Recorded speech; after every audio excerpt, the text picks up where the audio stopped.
Apakah depresi, rasa cemas, dan berpikir berlebihan dapat membunuh seseorang? Coba kamu simak. 1. Kisah ini. Seekor tikus menghampiri seekor singa dan berkata, "Jika diizinkan, aku bisa saja membunuhmu dalam waktu 1 bulan, teman." Sang singa yang mendengarnya pun tertawa terbahak-bahak dan berkata, "Apakah kamu sedang bercanda?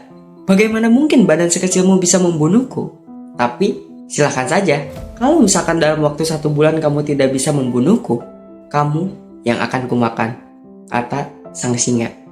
Di hari pertama sang singa masih beraktivitas seperti biasa, berburu dan mencari makan.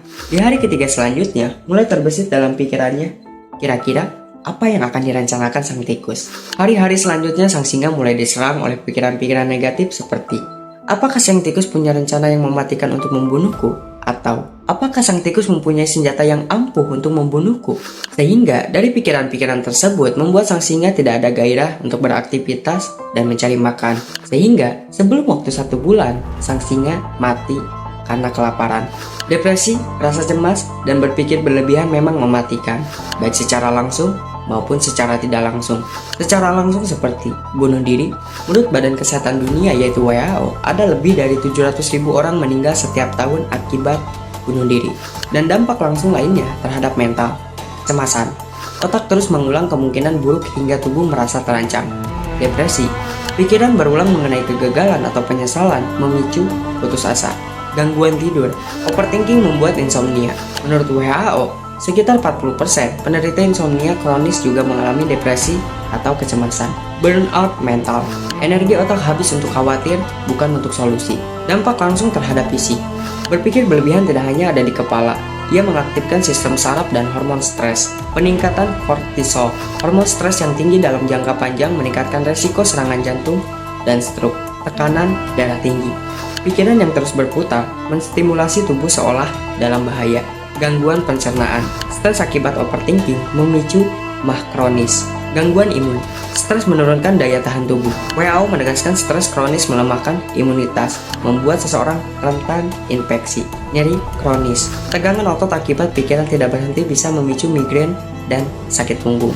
Dan untuk dampak secara tidak langsung, penurunan kualitas hidup. Orang-orang dengan stres berat atau yang sering berpikir berlebihan akan mengalihkan terhadap alkohol ataupun obat-obatan terlarang, yang dimana itu bisa menyebabkan penyakit yang serius. Dampak terhadap sosial, overthinking membuat seseorang sulit percaya pada orang lain. Hubungan percintaan dan keluarga terganggu karena komunikasi dipenuhi kecurigaan atau perasaan bersalah. Produktivitas, terlalu banyak menganalisa membuat orang gagal bertindak. Di tempat kerja, ini berarti penundaan, penurunan kinerja, dan kehilangan peluang. Itu semua adalah dampak secara langsung dan tidak langsung yang dihasilkan oleh rasa cemas, depresi, dan berpikir berlebihan.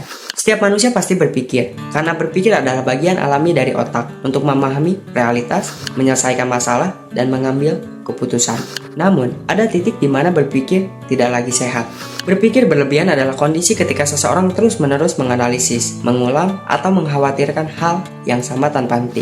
Pikiran ini bukan lagi alat bantu, melainkan penjara mental yang membuat kita stres, cemas, bahkan menimbulkan penyakit fisik. Jika pikiran adalah alat, maka overthinking adalah ketika alat itu melukai pemiliknya. Seperti pisau yang tajam, ia bisa membantu bila digunakan dengan tepat, tapi bisa melukai bila digunakan dengan tidak tepat.